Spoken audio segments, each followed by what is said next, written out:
Yeah.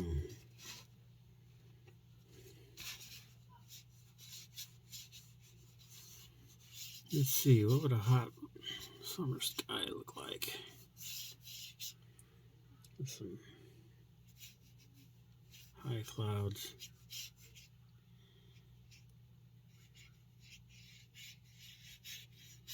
Look like. I'm not sure what that would look like.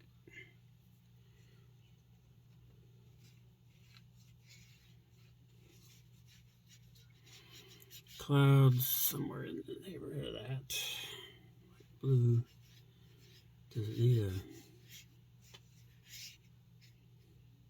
What's it need? I'm not sure what it needs. More up there, that's for sure.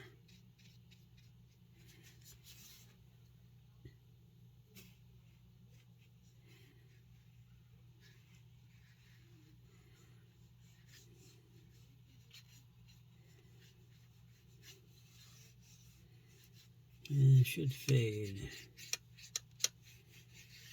I wonder if that needs a touch of suppression. Just to make that different. Just, oh, I don't know. That's kind of a greenish, isn't it? Yeah, maybe. That looks kind of good.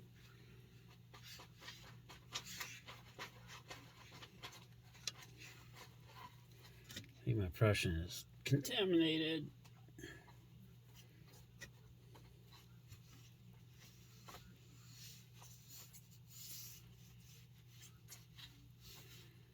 So pull this down into this area.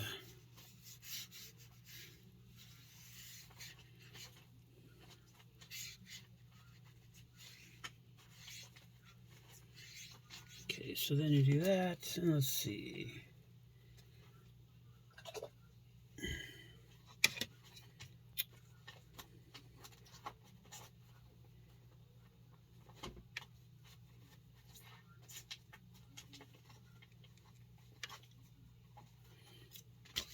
So, like everything out in that part of the country, the Bradshaw Mountains dominate everything.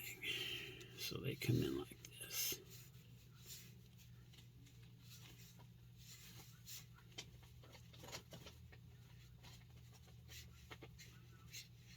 Bradshaw Mountains dominate everything out there.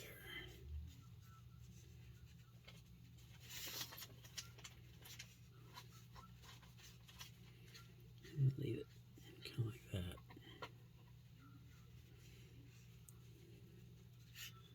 Pull it down. That's the Bradshaws. So, let's see. So you want stories. So I'll tell you some stories, I guess. I don't know. So one day my dad says, come on, let's go out. We're going for a ride. We get in the Jeep. And we drive off out to, I think it was somewhere in the Table Mesa Road area. Moore Gulch, maybe? I'm not sure. I'm not 100% sure where we went. Anyway, we got out there, and he said, I was about 10 or 12 at the time, I think. And we got out there, and he says, okay, you drive. So I get over in the driver's seat. And it's 10 or 12 years old or something like that. And he was driving somewhere. I can't remember where it was, but it looked, in my mind, it looks an awful lot like the Table Mesa area. And he says, okay, turn there. Drive a little ways, turn there. I had to put it in four-wheel drive because it was getting worse. And he says, okay, now let's turn here, and we drive down into this wash. And the road was cut into the side of the hill, so it was a real road. It wasn't just a Jeep trail. Somebody had built an actual road there at one time. And these Bradshaw Mountains are looking icky. They're looking terrible. Yes, they are. Sometimes you can make watercolors do what you want. Sometimes you can't. And anyway, drive around, drive. We're in the middle of the desert, and it just seems like it was just desert. No water, no nothing. No stream, no anything at all. And then all of a sudden we come up on this shack. And he says, pull up a little way. So we pull up in front of the shack about, I don't know, 30 yards away from it. He says, all right, you stay in the car. That's his word he would use, stay in the car. He walked out there, and pretty soon the guy came walking out of this shack, which I had no idea there would be somebody living in it. It was kind of interesting encounter, because this happened more than once too, with different people in different places over the years. So this guy came out of the shack. It was kind of, wasn't as dirty looking as I thought he was going to be, living out there. And they stood there. Both of them had their hands in their pockets, with their backs kind of to me, so I couldn't see the face of the guy. And they stood there like that for a couple minutes. Couldn't hear anything. He told me to leave the Jeep running, so the Jeep was running, so I couldn't hear anything that was being said. And they both kind of stood there with their hands in their pockets and their heads kind of hanging down a little bit. And after a bit, my dad pulled his hands out of his pockets and walked back to the Jeep and said, okay, let's go. The other guy walked back into the shack. I never knew what they talked about. I never knew who the guy was. I don't know if it was some big mystery. I don't know what it was. Kind of a weird story.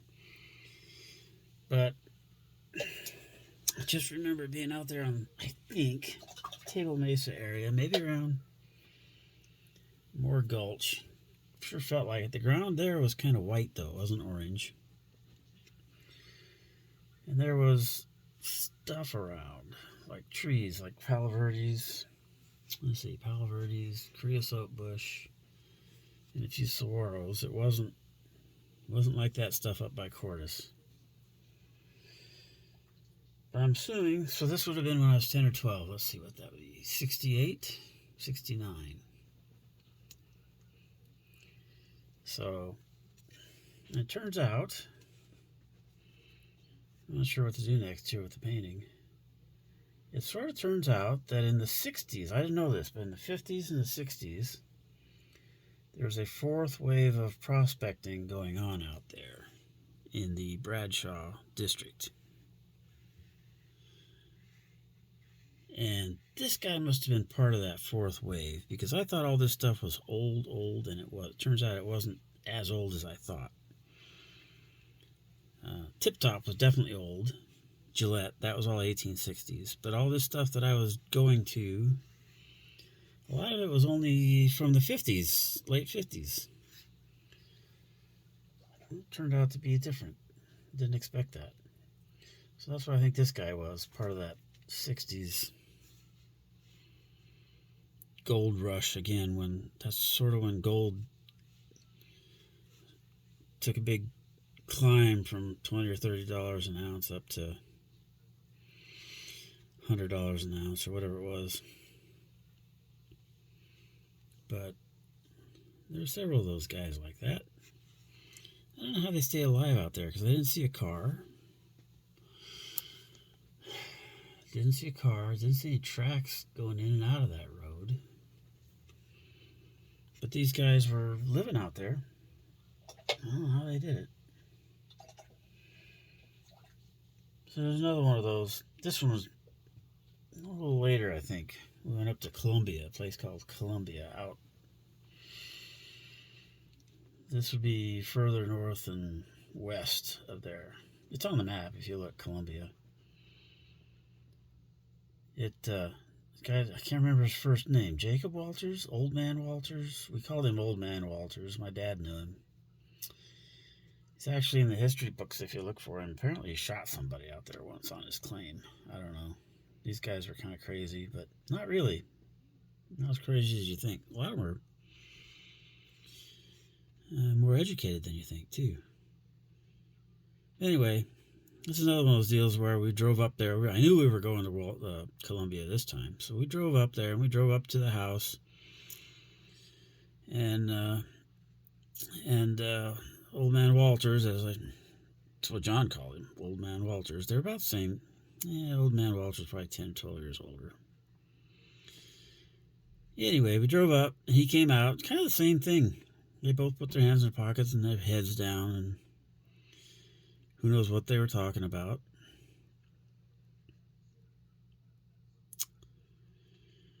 But this time, his wife came out. This was interesting. Who knew, right? And so I heard her say something like, come inside and have a cold drink or something, because it was summertime. We always went out in the summertime for some reason. And I kind of wanted to go in and see what was inside the old house, because it was made out of rock. It's an old house, probably 100 years old. I kind of wanted to see what was inside. But my dad said, oh no, we got to be going. That was him. He always had to say that. Couldn't stick around. I don't know. It was okay while he was talking, but when everybody else got into the act, he'd say, oh, time to go. But that's just the way he was. I don't even remember what these people looked like. I wish I did. I wish I remembered. I wish I could remember what they looked like. I have a picture of Mr. Walters somewhere. I think his wife's name was Mariana. She wasn't Spanish, but her name was kind of Spanish. I don't know. Don't remember. But they're interesting stories. There was actually somebody living there. And when I first started going out and about, or my dad and I, there was somebody living at Tip Top in what they claim was the brewery, the first building there when you first get into Tip Top. And there apparently was... Well, no, I remember this guy. He came out. He had a shotgun. He came out as we drove up to Tip Top, and it's right there on the road. And we stopped. And my dad talked to him. We talked to the guy for a while. He was a caretaker, believe it or not.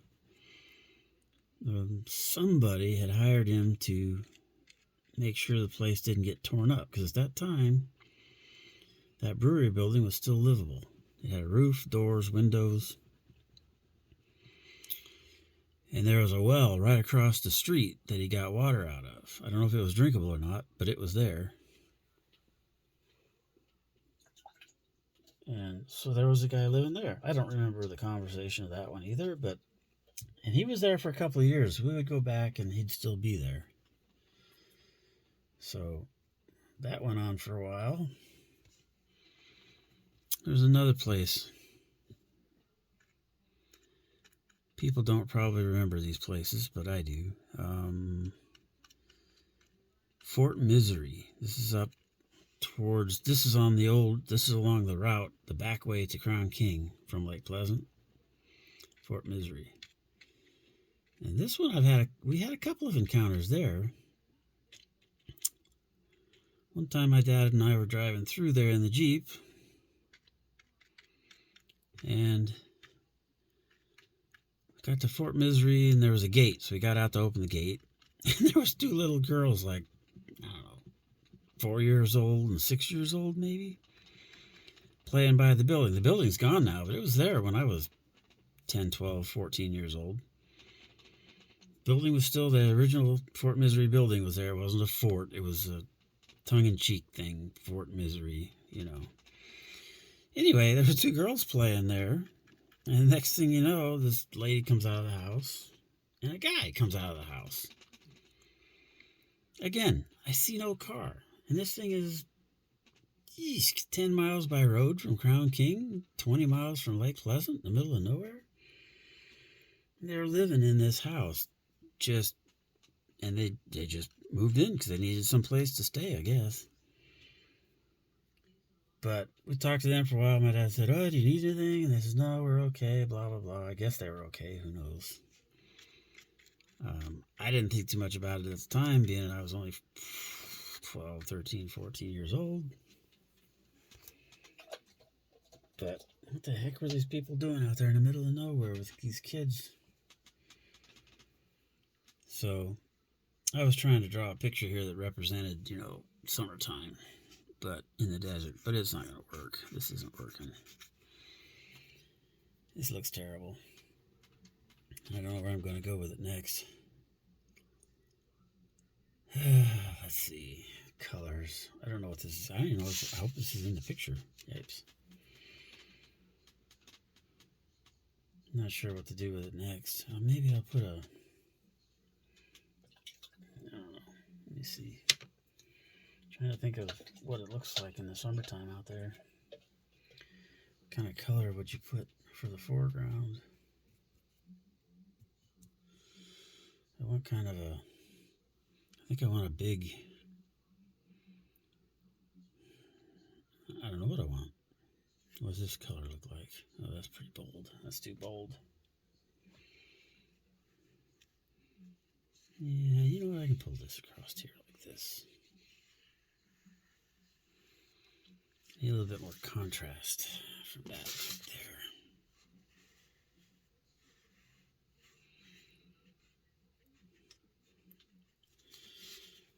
Yeah, see, I kind of messed up. I don't have my fill where I wanted it. Yeah, I can still do it like this.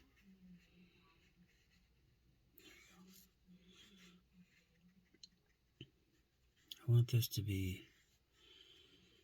I'm going to put some creosote brush here somewhere. This Palo Verde may disappear eventually. I want some creosote brush in this foreground, some rocks. What color would the rocks be? I don't know yet.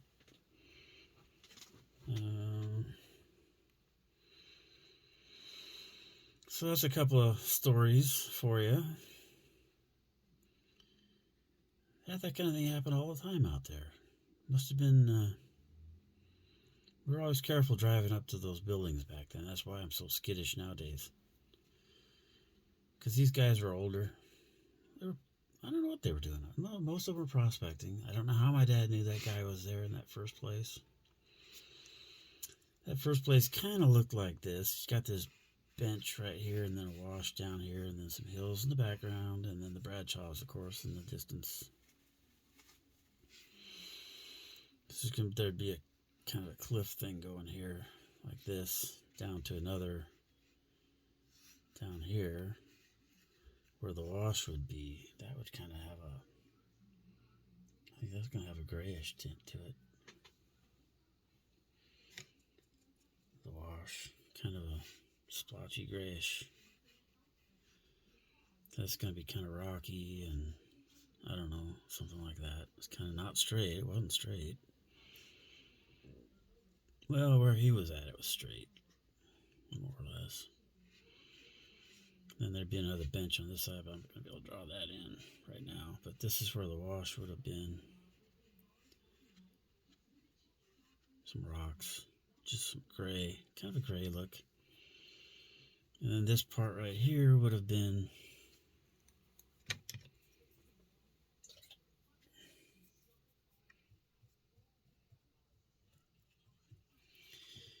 this kind of a color like this. Maybe. I'm not sure what I want this to look like. This may be premature putting this in here. But I want some grass and weeds in here. This is the grass. It's on the bank. I don't know what this is going to end up looking like. It'll probably get washed away eventually before I do the whole picture.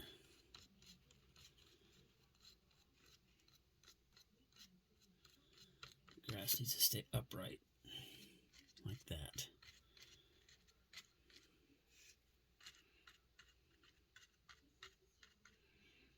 See, there's going to be a bank there. Come this way. I don't know. This looks pretty good there. I don't know. Probably adds more color to it later. Some kind of color anyway.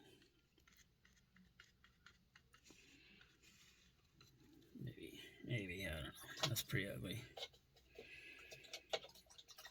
So, some of these guys were outlaws, according to my dad. Because he was up there in the 30s, prospecting. They were really outlaws up there then. Literal hiding out from the law. Literally. overwork that too much. I don't want that to get too weird. Maybe I'll stop there for the moment. Let's see. What would that be? Reddish? Reddish? Reddish. That would have been reddish down here. Like this.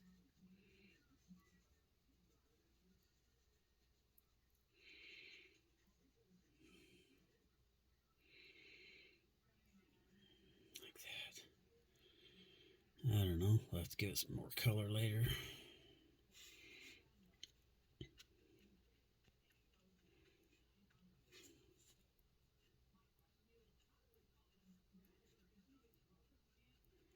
And this would have been like that. Maybe. I don't know what that's going to look like. It's got to be vertical, though. Whatever it is, it's got to be more vertical.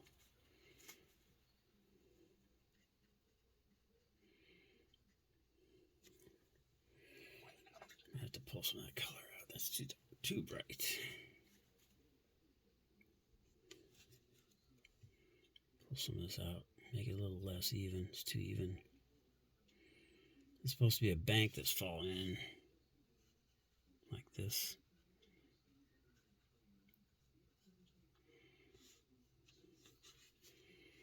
I'm not sure what I'm going to put in there yet.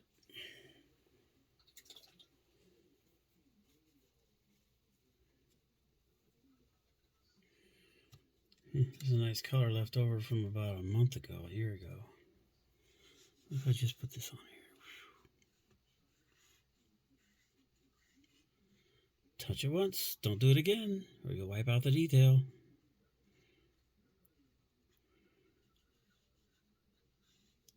There we go. What do you think? So I'm not sure what I'm going to do with this bank back here, but this is uglier than I'll get out. I don't like it.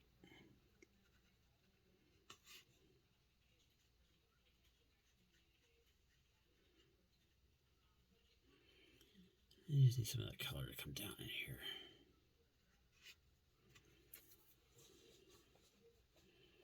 here. Yuck. Yeah, it's pretty ugly. I don't know. We'll see. Anyway, that's sort of some of the stories around Table Mesa Road. That's kind of how that worked. Drove around with this. Somehow my dad knew that guy was living out there. I don't know how he knew that. No cell phones, no radios. This guy was out in the, there was no electricity to this thing, and I didn't see any sign of water, so I don't know where he got his water to drink. And didn't even see a car. So let's see what we got.